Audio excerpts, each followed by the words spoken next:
ఓటమి గెలుపోవటములు సహజం రాజకీయ పార్టీలో కామన్ నిజంగానే. కానీ రీజన్ ఏంది అనుకుంటున్నారు మీరు? ఎందుకంటే కాంగ్రెస్ గాలి వచ్చింది, కేసీఆర్ను దించాలనుకున్నారు, మీరంతా అదే పోరాటం చేసారు కాంగ్రెస్ పార్టీలో.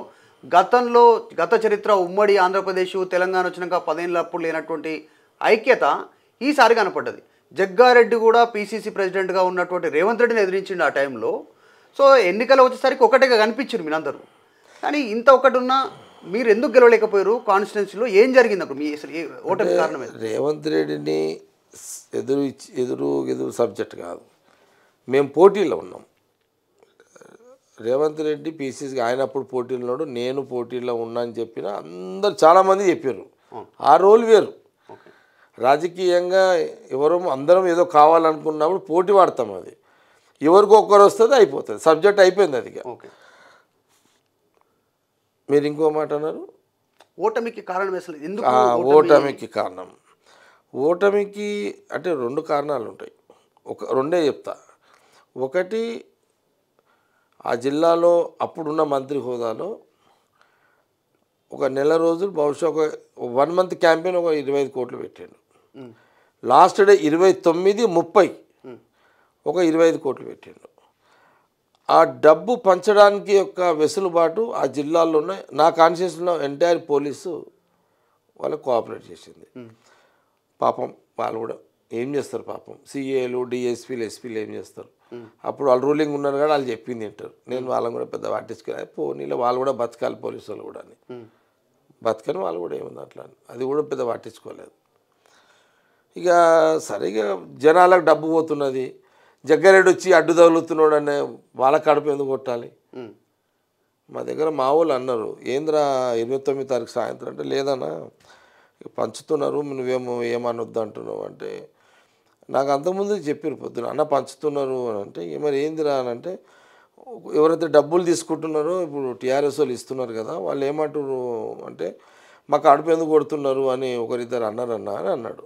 ఒకవేళ మీరు ఆపినుంటే గెలిచేవారు. ఇది మొత్తం చెప్తుంది, మా కడుపు కొట్టకండి అని అన్నారన్న 2, 3 అని అన్నాడు. వదిలేరా ఇక పాపం.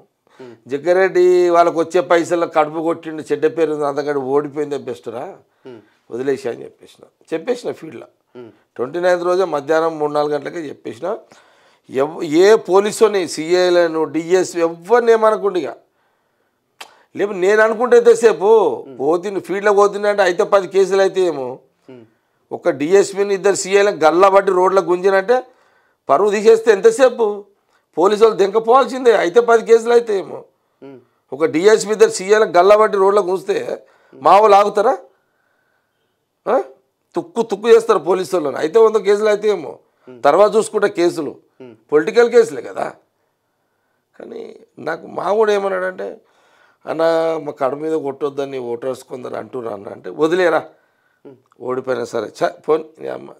జగ్గారెడ్డి డబ్బులు వచ్చి కడుపు కొట్టి చెడ్డ పేరు వద్దురా, పంచి తకాయించిపోయినా ఈ చెడ్డ పేరు ఎందురా, ఒకసారి ఓడిపోతామేమో, వదిలేసారా పోనీ అని అనేసిన, హ్యాపీ.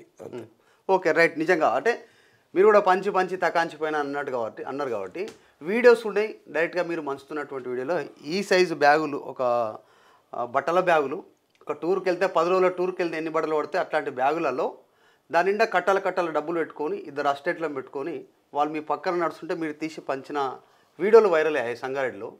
ఇంత పంచిరు, మీరు కూడా డబ్బు పంచిరు. ఈసారి పంచొద్దు అనుకున్నారా? పంచలేదా?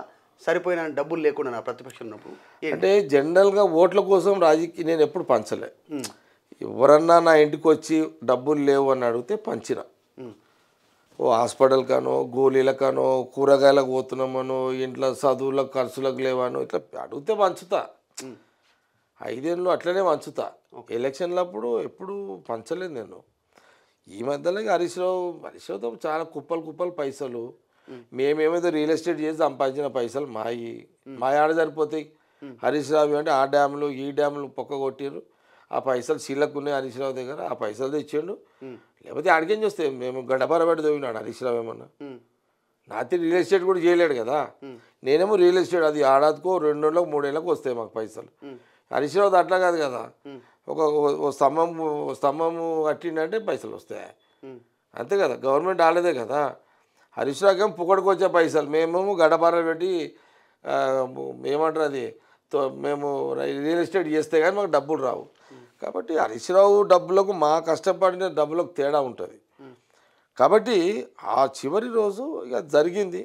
అందుకే అంటే కదా ఇక నేనంటే కదా వద్దురా ఇక వాళ్ళ పాపం వాళ్ళు ఇక పేదోళ్ళకు పైసలు పోతున్నప్పుడు కడుపు కొట్టిన చెడ్డ పేరు ఎందుకు అనేది ఒక ఫీలింగ్ నాకు వచ్చింది. వచ్చి వదిలేమన్నా క్యాంపే వదిలేసాను నేను అసలు. పోనీ ఒకసారి ఓడిపోతే పోనీ అక్కడ పోనీ మన గవర్నమెంట్ వస్తుంది కదా, ఇబ్బంది లేదు, పబ్లిక్ మనకు ఓటు లేకపోయినా కాన్షియన్స్లో పనులు అయితే కదా, ఏముందిలే ఇప్పుడు నాకు మీద కొంపలే మునిగిపోయేది లేదు అని ఈ మాట మా ముఖ్య నాయకులు అందరూ కూడా కాన్షియన్స్లో చెప్పేసిన.